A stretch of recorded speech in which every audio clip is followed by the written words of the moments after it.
पूरे हुए शेर की तरह सभी ऑब्जेक्टिव अचीव। अगर युद्ध विराम का कोई उल्लंघन होता है तो इजराइल कड़ी कार्रवाई करेगा। नेतन्याहू ने बुलाई बेहद अहम बैठक, रक्षा मंत्री, सेना प्रमुख और मोसाद चीफ हुए शामिल।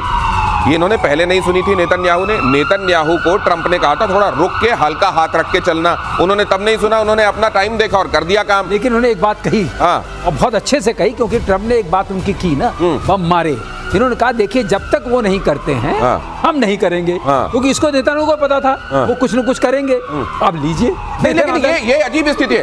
उधर उसको कह रहे हैं कि सीज फायर तोड़ दिया, ईरान ने देखो मिसाइलें मार दी, कतर पे भी मार दिया। वो कह रहा नहीं मैंने नहीं मारी, किसने कह दिया मैंने मारी है? तो इस तरीके से मतलब वो तो सीज फायर पे, तो ट्रंप कह रहा अच्छा तुमने नहीं मारी, तब तो तुम सीज फायर पे टिके हुए हो यार, तो फिर इजराइल ही गलत कर रही है। गजब स्थिति चल रही है। बिल्कुल। और मैं आपको बता रहा हूं ट्रंप इतना डेस्परेट है नोबेल प्राइज के लिए, वो कह रहा है कि नहीं बस मुझे दे दो।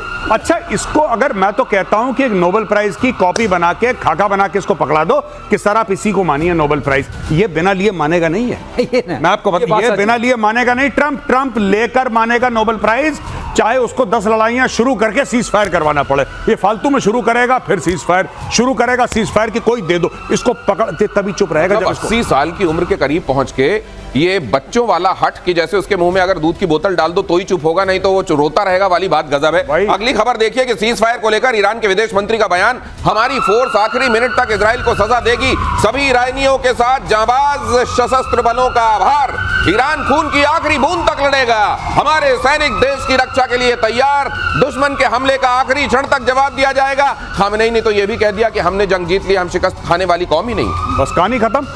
यही चीज तो पाकिस्तानी कहते हैं। आप पाकिस्तानियों को जितना भी मारिए, वो कहते हैं हम जज्बे वाली कौम है, हम हार ही नहीं सकते। अब इसके देखिए, ये तो ऐसा लॉजिक आपने दे दिया बेसर पैर का, कोई कुछ कह ही नहीं सकता। इनको देखिए कितना, इनके न्यूक्लियर तबाह कर दिए, इनके जितने भी लॉन्चर थे वो तबाह कर दिए, इनकी बैलिस्टिक मिसाइल्स के जो मैन्युफैक्चरिंग यूनिट्स थी वो तबाह कर दी, इनके पूरे फर्स्ट लाइन जो थे खमेनेई के नीचे उनको मार दिया, इनके सारे हेडक्वार्टर तबाह कर दिए। लेकिन जंग ये जीत गए, जंग ये जीत गए। और साइंटिस्ट भी मार दिए, साइंटिस्ट तो पहले ही निपटा दिए थे, कुछ और मार दिए, सब कुछ खत्म कर दिया, लेकिन जंग ये जीत गए। ये पाकिस्तान वाला मामला है सर, ये दूसरा पाकिस्तान वाला मामला है। एयर मार्शल श्रीवास्तव, इसमें एक और चीज, इसमें बिल्कुल उसी तरीके से जैसे यहाँ राफेल को लेकर दावे किए जा रहे थे ना, वो कह रहे हैं हमने B2 मार दिया और कुछ पता नहीं निकाल के भी लाए कहीं से जिसमें मिसाइलें जाके पीछा कर रही हैं और B2 को उड़ा रही हैं। ये इन्होंने कहा, ये पूरा एकदम वही केस है। जब ईरान के ऊपर हमला हुआ तो खमेनेई ने डायरेक्टली फोन करा आसिम मुनीर को और बोला मुन्नू भाई एक बात बताओ, अब क्या करना चाहिए? कह रहा कुछ नहीं, मार पड़ेगी, उसके बाद कपड़े अपने झाड़ना, बोलना मैं जीत गया बस, और ट्विटर पे लग जाना तुम मीम डालने, जीत गया जीत गया जीत गया। कह रहा हमने ऑपरेशन सिंदूर में यही काम करा था, हमने इतनी मार खाई, सुझा दिया मुंह मार मार के मोदी ने, लेकिन हमने बोला कि हम जीत गए, तुम भी यही करो। और सुना है कि उसके बाद ये भी पूछा गया कि ये बताओ वो कैसे छिपाएंगे सैटेलाइट से, वो जो इतने बड़े बड़े छेद हो गए हैं। बोला तिरपाल डाल दो। तिरपाल की टेक्नोलॉजी तो पाकिस्तान के पास है भाई, वो सीक्रेट टेक्नोलॉजी, ये सीक्रेट टेक्नोलॉजी है, बाहर नहीं जानी चाहिए। पाकिस्तान में कहा गया, खामेनेई ने इजराइल को फिर से दी धमकी, ईरान आत्मसमर्पण करने वाला राष्ट्र नहीं है। खामेनेई ने कहा हम किसी के आगे नहीं झुकेंगे, हम ऐसी कौम नहीं जो किसी के आगे झुक जाएं। खामेनेई की तरफ से जो ट्वीट है देख लीजिए, those who know the Iranian people and their history know that the Iranian nation isn't nation that surrenders। ये लीजिए, ये चूरन बेच रहा है। मैंने इस ताऊ को पहले भी बोला था ट्वीट करके कि तुम ट्वीट मत करो, और मैंने बोला था यहूदी देख रहा है तुम्हें, इजरायली देख रहा है, तुम्हारा लोकेशन पता लग जाएगा मोबाइल पे, उसी के ऊपर मारेगा मिसाइल, मोबाइल के ऊपर आके लगेगी। ये सब मत करो फालतू की। ये खुद नहीं कर रहा, पर्ची लिख के दे रहा है, कर कोई और रहा है। नहीं सर, बात तो ठीक है, वो सर वो पर्ची पे मारेंगे, उनके पास ऐसी पर्ची जा कहां से रही है? पर्ची कहीं मॉस्को तक तो नहीं पहुंच रही। वैसे कहा यह जा रहा है कि भाई साहब ईरान जो है वो रूस से बड़ा खफा है कि तुमने यार सीरिया में इतना साथ दिया था, हमारा साथ नहीं दिया यार, तो हमारे से क्या दोस्ती तुमने निभाई। लेकिन अगली खबर देखिए, इजरायली हमले में एक और ईरानी वैज्ञानिक की मौत, युद्ध विराम से ठीक पहले हुए अटैक में मौत, ईरान के प्रमुख परमाणु वैज्ञानिक मोहम्मद रजा, युद्ध में अब तक 15 ईरानी वैज्ञानिकों की मौत हो गई है। भाई साहब वहां वैज्ञानिक बनने कोई जाएगा नहीं, बच्चों को कहेंगे बेटा साइंस मत लेना, तुम साइंस मत लेना बेटा, तुम आर्ट्स लेना, ह्यूमैनिटीज लेना, तुम साइंस मत लेना बेटा, साइंस लोगे तो यही काम होगा। ईरान में बच्चे साइंस के लिए ऑप्ट नहीं करेंगे, अभी ये इतना खत्म कर दिया। स्टेम का इतना चक्कर चल रहा था ना, यहाँ पे वो चक्कर बंद होने वाला है, कोई नहीं लेने वाला। बात बताइए, जितने कमांडर्स चले गए, जितने वैज्ञानिक चले गए, मान लीजिए इनके नंबर 2 भी होंगे, तो क्या इजीली रिप्लेसेबल होती है पोस्ट? एक चीज सोचने वाली है, ये मार किसको रहे? IRGC जो इन्होंने लेयर बनाई थी, जो SS टाइप थी, वो पूरे कमांडर वाले, उनके कमांडर्स को मार रहे हैं। जो रेगुलर फोर्स वाले तो बेचारे जिंदा हैं, और मार रहे हैं इनके सीक्रेट साइंटिस्ट को, और जो सीक्रेट पुलिस है। नहीं सर, एक और खबर आई है कि अब तो मोसाद फोन कर रहा है इनको, जो बच गए उनको फोन कर रहा है कि सुन, अब तुरंत निकल, वीडियो बना, दिखा कि तू निकल गया है, और पहले खामेनेई को उल्टा पुल्टा बोल, नहीं तो अगले 24 घंटे में तेरा काम भी हो जाएगा। हाँ, वो मैंने भी वीडियो रिकॉर्डिंग सुनी, वो उसका ऑडियो रिकॉर्डिंग है। वो मोसाद का एजेंट फोन कर रहा है इनके, आई थिंक किसी मंत्री को या जनरल को, किसी को फोन कर रहा है और कह रहा है कि भैया 24 घंटे के अंदर ईरान से निकलो, हमें पता है तुम कहां रहते हो, हम तुम्हें निपटा देंगे, और ये तुम्हें 3 काम करने हैं, निकलने से पहले निकलो, हमें प्रूफ दो, सबूत दो कि तुम निकल गए हो, तब तुम बच पाओगे, निकलो यहां से। अच्छा, वो भी बड़ी सीरियसली बात कर रहा है। अच्छा भैया, कैसे निकलना है? ये निकलना है, ये कैसे पूछ रहा है उससे कि कैसे निकलना है, ये भी बता दो हमें। और ये एक बात और देखिए, वो जो एक मैडम हसीना यहाँ पे आई थी और यहाँ के सबकी कुंडली बना के ले गई हैं। आप ये भी देखिए, बड़ा धर्म की बातें करने वाली ये जो कंट्रीज हैं, क्या ये धर्म की राह पर चलते हैं? अगर धर्म की राह पर चलते और दूसरी किसी पराई वाले पर निगाह न डालते तो ये हालत होती क्या ईरान की? ईरान के विदेश मंत्री सैयद अब्बास का बयान। अगली खबर, युद्ध की शुरुआत इजराइल ने की, फिलहाल सैन्य कार्रवाई को रोकने पर कोई समझौता नहीं। सैन्य कार्रवाई को रोकने का अंतिम निर्णय बाद गजब के सुर निकल रहे हैं आज। एक, सीज फायर हमने किया ही नहीं है, दूसरा, हम सीज फायर क्यों, उन्होंने मारा तो वो सीज फायर, वो मारना बंद करेंगे तो सीज फायर हो जाएगा। 7 अक्टूबर किसने किया? हाँ, 7 अक्टूबर किसने किया? वो तो हमास ने किया, हमारा तो कोई लेना देना नहीं है। हिजबुल्लाह ने क्यों रॉकेट मारे? वो हमारा कोई लेना देना नहीं। ड्रोन हुती ने क्यों फेंका? और हमारा कोई लेना देना नहीं। इसीलिए दुनिया ये डर रही थी कि एक दिन ये परमाणु मार के भी यही कहेंगे कि ये तो हुती ने मारा होगा, हिजबुल्लाह ने मारा होगा, हमारा तो कोई लेना देना। इसी बात से डर रही थी दुनिया। मैं कह रहा हूं, ट्रंप को नोबेल प्राइज देकर टंटा काटो और अपना लड़ाई शुरू करो दोबारा। ऐसे लड़ाई खत्म नहीं करते, जब तक काम खत्म नहीं होता। कोई सीज फायर नहीं है, ट्रंप को दे दो। एक सब लोग बुलाओ, खरीद के ले आओ, चौड़ी बाजार से खरीद के ले आओ एक बढ़िया सा नोबेल प्राइज, ट्रंप को पकड़ाओ, कहना भाई साहब ये आपका नोबेल प्राइज है, अब आप बैठो चुपचाप। क्योंकि देखिए 400 किलो एनरिच्ड यूरेनियम गायब है on a serious note. 400 kilo, उससे कितने सारे परमाणु बम बन सकते हैं, वो कहां है किसी को पता नहीं। दुनिया के कौन से कोने में जाके छुपा दिया, किसी को नहीं पता। और तीसरी चीज, अगर किसी को लगता है कि खमेनेई और उसकी पूरी टीम को जब तक तख्ता पलट नहीं होगा, जब तक इनको निपटाएंगे नहीं, तब तक अगर ईरान में कोई चीज नॉर्मल हो सकती है और इजराइल खतरे से बाहर है। बहुत बड़ी गलतफहमी है ये, बहुत बड़ी गलतफहमी। खमेनेई जब तक है तो ये असल में जो जड़ है, तो अभी ऊपर आपने पेड़ हो सकता है उसकी प्रूनिंग कर दी गई हो, ट्रिमिंग कर दी गई हो, तो फिर उगेगा। युद्ध विराम पर अमेरिका के राष्ट्रपति का बयान। युद्ध विराम अब प्रभावी हो गया है, लीजिए ये, प्लीज युद्ध विराम का उल्लंघन ना करें। ये प्रकारांतर से, ये वही बात को अलग अलग तरीके से ये बोलते हैं कि हमने युद्ध विराम लागू कर दिया है, फिर ट्रूस ले आएंगे, फिर सीज फायर ले आएंगे, इस तरह के शब्दावली। और साथ में वो जो पार्टीज हैं जिनको लेके दावा कर रहे हैं, उनको धीरे से बोलेंगे सुनो, अब कोई किसी पे हमला नहीं करेगा। और इतने में खबर आएगी कि हमले हो गए। दिनेश प्लीज पर नोट करिए, प्लीज प्लीज प्लीज। पहली बार ट्रम्प ने प्लीज कहा था, और उससे पहले क्या था?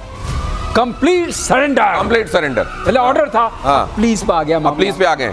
थोड़ी देर में और हाथ जुड़े हुए आएंगे इस टाइप से, और प्लीज मेरे नोबेल का ख्याल रखो यार, ऐसे मत करो। अगली खबर देखिए, कतर ने फिर खोला अपना स्पेस। ईरान और इजराइल में युद्ध विराम के बाद खोला है स्पेस। ईरान ने कतर की राजधानी दोहा में स्थित अमेरिकी बेस पर मिसाइल से हमला किया था, जिसके बाद कतर ने अपना स्पेस बंद कर दिया था। कतर में अमेरिकी सैन्य बेस अब भी हाई अलर्ट पर। कतर कह रहा है, बहुत तेहरान के साथ उसने नाराजगी जताई है, नाराजगी का लेटर दे दिया है, लेकिन तेहरान कह रहा है नहीं हमने तो मारा ही नहीं है। घर की बात है, देखिए साफ सीधी बात है। लेकिन जो ईरान ने मारा, आप ईरान के अंदर खौफ देखिए दोस्तों। ईरान का खौफ ऐसा है कि ईरान ने जब मिसाइल मारी अमेरिकन के ऊपर, तो पहले एडवांस में नोटिस दिया कि भाईजान इतने बजे इतनी मिसाइल हम मारेंगे, तुम बच जाओ। अच्छा, ईरान ऐसा क्यों कर रहा है?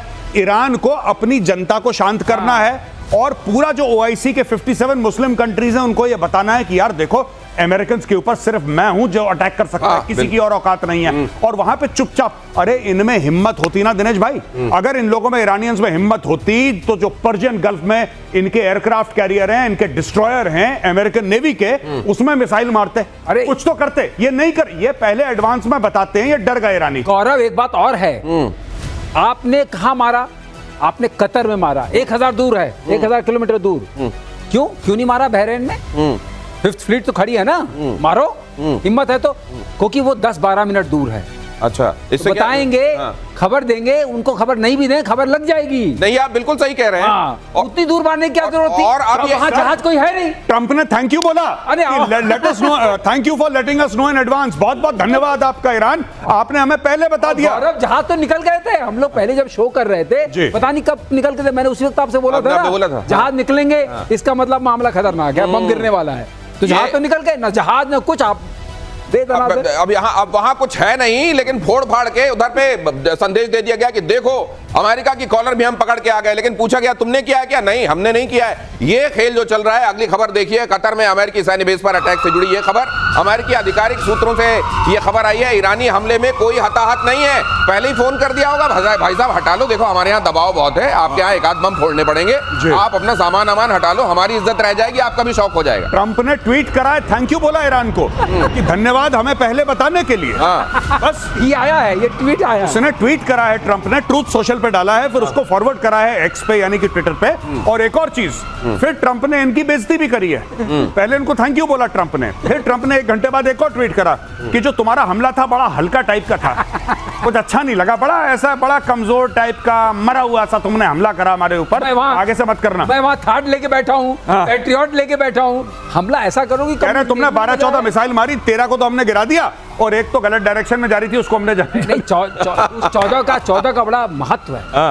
उन्होंने कहा हमने भी उतने मारे जितने अमेरिका ने मारे। अच्छा। उसने 14 बॉम्ब मारे, 14 बॉम्ब हमने 14 मिसाइल मारी। अरे भाई साहब, बड़ा कनेक्शन। अच्छा, हिसाब बराबर। और इसीलिए अब महबूबा मुफ्ती जैसे लोग आकर कह रहे हैं कि ईरान ने पूरे मुस्लिम वर्ल्ड का रहनुमा बन के दिखा दिया है, लीडर बनकर दिखा दिया है, और उसने पश्चिमी देशों को घुटने पर ला दिया है। बस बिल्कुल, एक महबूबा मुफ्ती भारत को और पूरे एशिया को घुटने पे ले आई है और एक ये घुटने पे ला रहा है खमेनी। घुटने के अलावा तो बात समझ में नहीं आ रही कि आलम इस्लाम में पूरी मुस्लिम कंट्रीज में इतने अच्छे अच्छे लीडर हैं, जैसे for example crown prince Mohammed bin Salman, जो अपने मुल्क को बेहतरी की ओर ले जा रहे हैं, उनका एग्जाम्पल नहीं दे रहे। जो यूएई के लोग हैं, जो अपने लोगों के लिए बेहतरी कर रहे हैं, उनका उदाहरण नहीं दे रही महबूबा मुफ्ती जी, उदाहरण दे रही है किसका? खमेनी का।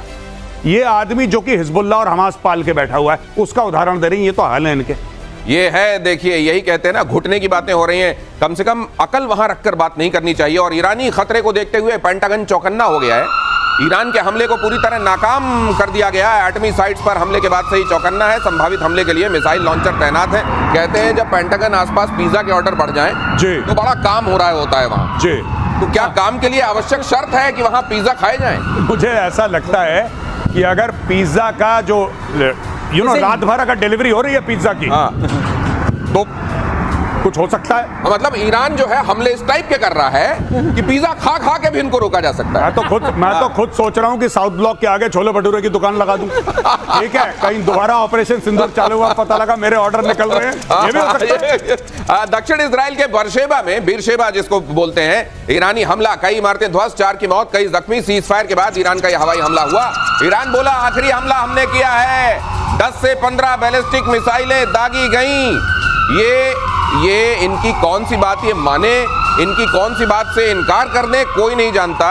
और इस तरह की सिचुएशन ही किसी को ये सोचने के लिए मजबूर करती है कि अगर इनके हाथ में, बंदर के हाथ में उस तरह फिर भी सेफ होता है, इनके हाथ में अगर न्यूक्लियर आ गया तो क्या होगा? अगली खबर देखिए, ईरान के शॉर्ट रेंज हथियार अमेरिका के लिए बड़ा खतरा। ईरान की रेंज में 2 दर्जन अमेरिकी मिलिट्री बेस, SRBM मिसाइलें, फजर 5 रॉकेट सिस्टम, घातक कामिकाजी ड्रोन के जरिए भी हमला संभव। लेकिन क्या ये पहले फोन करके इन तमाम जगहों पर बता देगा ईरान फिर से कि देखिए मेरे पास ये है, मैं कुछ जगहों पर भेजूंगा? देखिए भाई साहब, एक मैं बात आपको क्लियर बता दूं, ईरान की स्ट्रेटजी, जब भी ईरान के खमेनी को ये भी बोलना पड़ता है कि दुश्मन बहुत बुरा है और हम दुश्मन के दांत तोड़ देंगे, वो कभी यूएस का नाम नहीं लेते, ज़ायोनिस्ट रजीम का नाम लेगा, वो नाम लेगा भाई साहब इजराइल का, किसी तरीके से यहूदियों का नाम लेगा। यूएस का नाम उसने लिया ही नहीं लिया। जबकि असली में मार यूएस ने मारी है। जो फोर्डो का, इस्फहान का, नेतांज जो भी बर्बादी करी है, असली बर्बादी अमेरिका ने करी है। इसके पीछे वजह क्या है? हाँ, इसके पीछे वजह क्या है? क्योंकि उसको पता है कि अगर अमेरिका को छोड़ेगा तो अमेरिका के पास ऐसी टेक्नोलॉजी है कि और मारेगा उसको, और वो नहीं खाना चाहता हमारी इतनी। नहीं खाना चाहता मार। सही है, बिल्कुल सही। मार पड़ेगी असल में अमेरिका से। इजराइल भी कम नहीं मार रहा है, लेकिन उधर से जो पड़ेगी फिर उसमें कराह भी नहीं निकल पाएगी। इसलिए इजराइल के साथ साथ अमेरिका का नाम बिल्कुल मत ले लेना, वरना ये दोनों तरफ से थप्पड़ पड़ने वाली नौबत आ जाएगी। और 4.1 की तीव्रता के साथ ईरान में भूकंप आया। ईरान में इन दिनों धरती हिलती है, या पिछले करीब 1-1.5 महीने से पाकिस्तान में अगर धरती हिलती है तो लोग कहते हैं न्यूक्लियर वाली तो नहीं है। 4 दिन में तीसरी बार ईरान में भूकंप के झटके। दक्षिण पश्चिम में मिस्री शहर के पास आसपास भूकंप आया। न्यूक्लियर टेस्ट की जताई जा रही है आशंका। संभव है क्या सर? बिल्कुल संभव नहीं है, बिल्कुल संभव नहीं। कोई न्यूक्लियर टेस्ट वहां नहीं हुआ है। ये जो गिरा है, हल्के फुल्के झटके आते हैं। और वहां के ऑन सीरियस नोट, वहां टेक्टोनिक प्लेट ऐसी है कि ईरान में झटके आते रहते हैं। अच्छा, इस तीव्रता के आते रहते हैं। पहले भी ये ज्योग्राफिकल जो वहाँ की लोकेशन है, लेकिन ये वाले जो आप कह रहे हैं, जो आप कब्र के नीचे आपने दबा दिया, अगर वहाँ कुछ पटाखे हो रहे हैं, छोटे मोटे झटके आ सकते हैं। सर तो ये बताइए, क्या ये तीनों चारों जगह जहाँ पे ये फोड़ दिया गया, क्या यहाँ से इन्होंने यूरेनियम सरका दिया? पहले सरका दिया वाली बात बहुत चल रही है, लेकिन जो यूरेनियम सरका दिया गया है वो कंफर्मेशन में नहीं है। और जो आकलन है, जैसे गौरव भी कह रहे हैं और हम भी कह रहे हैं, किसी विश्वसनीयता नहीं कह सकते हैं, लेकिन एक विश्वास है कि ये इजराइल को पूरा पता था। मोसाद का पूरा जाल बिछा हुआ वहां पर, मकड़ जाल। वो कौन लेके भाग गया? मोसादी लेके भाग गया क्या? ओ, ये 400 किलोग्राम जो गायब हुआ है, तो गायब तो चलो ठीक है हो गया, लेकिन ईरान वालों ने खुद ही वहां से हटाया या मोसाद लेके उड़ गया? ये बड़ा सवाल। और अमेरिका पर ईरान के कमजोर हमले का असर। कच्चे तेल की कीमतों में 4.08% की गिरावट। WTI क्रूड ऑयल ये $72.69 पर पहुंचा। ब्रेंट क्रूड ऑयल 75.81 तक आया। तो ये होर्मुज और उसको लेकर डर और ये कच्चे तेल की कीमतें, ये वाला भी मामला खत्म फिलहाल के लिए। फिलहाल के लिए देखिए, मैं इतनी गर्मी में अगर अभी नहीं होगा, इतनी गर्मा गर्मी में, तो बाद में कब होगा? नहीं, देखिए ट्रंप ने बोला सीज फायर, दोनों पार्टियों ने नहीं माना। अगर कल कुछ ऐसा होता है, देखिए ये सब किस चीज पे डिपेंडेंट है? इस चीज पे डिपेंडेंट है कि रेजिम बनी रहे। अगर रेजिम को ये लगा कि भाई मरता क्या ना करता, अब हम खत्म होने वाले हैं, अब हम बर्बाद होने वाले हैं, जाते जाते हम कुछ ना कुछ डेस्परेशन में कर दें, तो स्ट्रेट ऑफ हॉर्मुज उनका एक ऑप्शन हो सकता है। और धमकी के बावजूद ईरान ने फिलहाल नहीं रोका है हॉर्मुज गलियारा। कच्चे तेल का सबसे बड़ा रास्ता हॉर्मुज, चीन और भारत के लिए सबसे अहम हॉर्मुज। चीन की तो इकोनॉमी मेनली समझ लीजिए हॉर्मुज से ही चलती है। ये है वो इलाका जो आप यहाँ देख रहे हैं, देखिए, जिसको हमने बड़ा भी करके आपको दिखाया है, थोड़ा इसको मैग्नीफाई करके दिखाया। एक बात मैं जोड़ दूं कि एज पर जो हमारा यूएन, इन्होंने प्रस्ताव पास किया अपने यहाँ संसद में, उसके बाद ये रोके क्यों नहीं रोका इन्होंने? क्योंकि सुप्रीम लीडर नहीं बोला। एक समझने वाली बात है, यहाँ पर सिर्फ इनका अधिकार नहीं है, इनका भी है, यूएई का भी है और ओमान का भी है। पहली बात, नॉर्थ में इन लोगों का है, इनका नहीं, साउथ में और नॉर्थ में उनका है। तो ये पहले समझने। दूसरी बात यह है कि एज पर यूएन जो कन्वेंशन ऑफ लॉज ऑफ सी जिसको बोलते हैं, जो यूएन क्लॉज, उसके हिसाब से कोई आपको इनोसेंट पैसेज नहीं रोक सकता, चाहे वो कार्गो का हो या मिलिट्री शिप का हो। तो रोकने मतलब का अधिकार इनके पास नहीं है। जो किसी के अधिकार क्षेत्र में नहीं आती, उसको कोई रोक नहीं सकता। नहीं, इनोसेंट पैसेज उसका नाम है। अच्छा, इनोसेंट पैसेज मीन मैं वहां से गुजर रहा हूँ, आप मेरे को नहीं मार सकते। अच्छा। चाहे मैं आपके वाटर से गुजर रहा हूँ, चाहे मैं आपके ही अधिकार क्षेत्र वाले। अच्छा, जो स्ट्रेट्स हैं, टोटल 16 स्ट्रेट्स हैं पूरे वर्ल्ड में, उसमें से 3 बड़ी डोमिनेंट हैं। एक ये है, एक मलाका वाली है, और दूसरी क्या उसको मेदलेव, अब बेदले कुछ एक और है जो रेड सी के पास वाली है। इन तीनों की जो है, लेकिन ये तीनों बड़ी इंपॉर्टेंट हैं। ये मैं जानना चाहता हूँ कि चलिए फिर यहाँ से चीन को तेल मिलता रहेगा, और चीन की चुप्पी समझिए। चीन क्यों चुप है? क्योंकि स्ट्रेट ऑफ हॉर्मुज को देख रहा है ना। अगर आपने इसको बंद किया, उसके ऊपर 80% इंपैक्ट उसके ऊपर पड़ेगा। चुप है, ठीक है। तो लेकिन बाकी कहते हैं एक बड़ा हिस्सा चीन से पाकिस्तान चला जाता है स्मगलिंग के जरिए तेल। नहीं, ईरान से पाकिस्तान। सॉरी, ईरान से पाकिस्तान, सिस्तान बलूचिस्तान से पाकिस्तान जाता है, और पाकिस्तान में उस इलाके में जहां पे स्मगलिंग होती है, तेल 500 रुपए लीटर हो चुका है। जो गौरव बता रहे हैं ना, लेकिन टैंकर से कितना जाएगा?